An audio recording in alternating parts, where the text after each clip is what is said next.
বিসমিল্লাহির রহমানির রহিম। আসসালামু আলাইকুম। আশা করছি সবাই ভালো আছেন। আমরা আল্লাহর মতো ভালো আছি। তো এখানে রান্না বসিয়ে দিলাম, ডাল বসিয়ে দিয়েছি, ডালটা হচ্ছে। আর এখানে ইলিশ মাছ রান্না করব। তো আজকে ইলিশ মাছটা অন্যভাবে রান্না করব। তো এখানে পেঁয়াজ বাটা না, আমি আর কি ক্যাপসিল কাটারে ফেটে নিয়েছি আর কি। তো পেঁয়াজ বাটা, হলুদের গুঁড়া, শুকনো মরিচের গুঁড়া, আর হলো ধনিয়া গুঁড়া, জিরা গুঁড়া, আর 2টা কাঁচামরিচ দিয়েছি, আর সরিষার তেল দিয়ে এটা নিয়ে মিশিয়ে নিয়েছি ভালো করে, আর লবণ দিয়েছি। তো এখন ইলিশ মাছটা দিয়ে দিব। এভাবেও ইলিশ মাছ খেতে খুবই মজা লাগে। বিসমিল্লাহ। একবারে মাছ দিয়ে বসিয়ে দিব।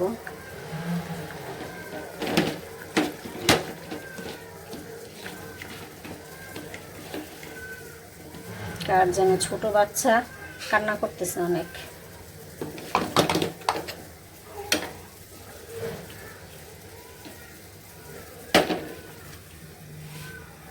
এই যে মাছগুলি দিয়ে দিয়েছি। ধনিয়া পাতা নাই, ধনিয়া পাতা দিতাম, তো দেখি বানাইতে পারি না, একটু সাদমানকে দিয়ে। পরিমাণ মতো লবণ দিছি, তো আর যদি প্রয়োজন হয় তাহলে দিব। তো এইভাবে ইলিশ মাছ রান্না করলে অনেক স্বাদ লাগে। সরিষা তেল দিয়ে একদম মনে হয় যেমন সরিষা ইলিশ খাচ্ছি, এরকম মনে হয়, অন্যরকম একটা স্বাদ। বিসমিল্লাহ।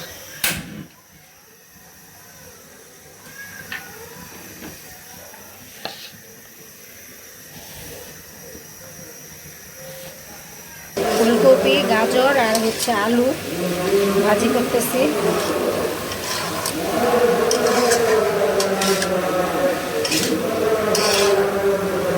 হুজুররা বয়ান দিচ্ছে যে কিছুই বুঝতেছি না, সব মসজিদে একসাথে হইতেছে, তো কোনো কিছুই ভালো করে বোঝা যায় না। দোয়া কালাম করতেছে।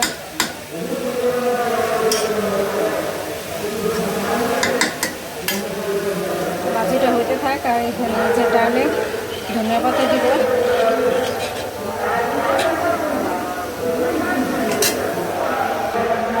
সাতমান দিয়ে ধনিয়া পাতা আনালাম, খুব সুন্দর ধনিয়া পাতাগুলি, অনেক সুন্দর। এই যে ইলিশ মাছ রান্না করলাম, যেভাবে এতটুকু ঝোল রাখলাম, আর এটাতে ডাল রান্না করলাম, আর এই যে ভাজি, ফুলকপি, আলু আর গাজর ভাজি করলাম। তো এই তো রাতের এখন রান্না বাড়া শেষ।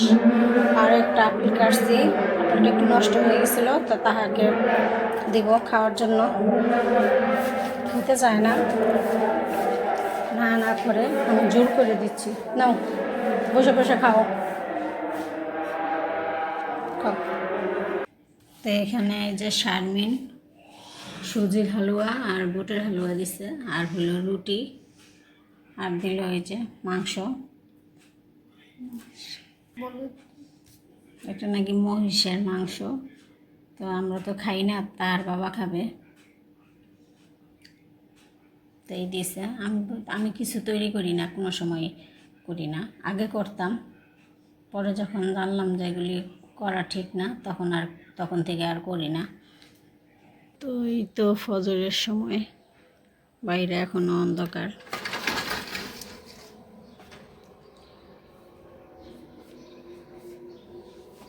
আমি তো নামাজ পড়ে ফেলছি, দেখি তাহার বাবাকে ডাকবো।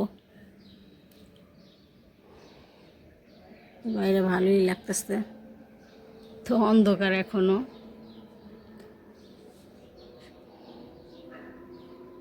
তো রোজা রাখছি, তো উঠছি সেই 4টার সময়।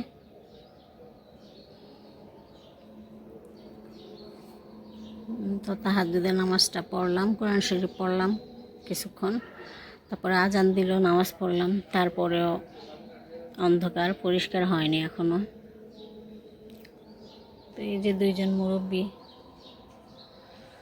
যাচ্ছে। আর পাখির ঘুম ভেঙে গেছে, পাখি চিচিরমিচির করতেছে।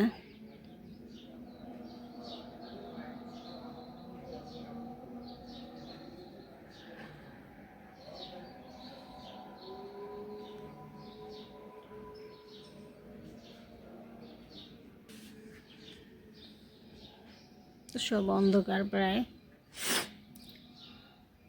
আমি এখন শুব না, কিছুক্ষণ একটু হাঁটাহাঁটি করব, তারপরে কাপড় ভিজাবো।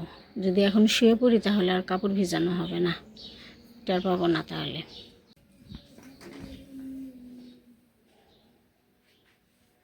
তো তার বাবা শুয়ে আছে। তো তাহার শরীরটা আজকে গতকালকে ভালোই ছিল, আল্লাহর রহমতে জ্বর আসে নাই।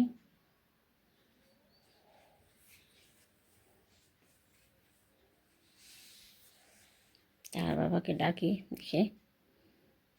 তো এই তো ভাজি আর হলো এই যে ডালটা গরম করা হয়েছে। আর এখানে যে ইলিশ মাছ, তো বাচ্চাদের বললাম খাওয়া ফেলতে, আমি তো আর খাবো না, আমি তো রোজাই রাখছি, তো ওরা খেয়ে ফেলবে এখন। তো এখানে যে তাহার জন্য একটু কমলাটা ছিলে দিই, তা খাবে, শুধু না না বলে খাবে না কিছুই। কমলা এগুলো ভিটামিন সি, এগুলো খেলে ভালো আর ওর জন্য। তো তাকে কমলাটা ছিলে দিচ্ছি, বসে বসে খেয়ে ফেলবে। পরিষ্কার করে দিতে হবে তাহাকে, যে বেশি তো ঠিক আছে, আজকের ভিডিওটি এই পর্যন্তই। সবাই ভালো থাকবেন, আল্লাহ হাফেজ।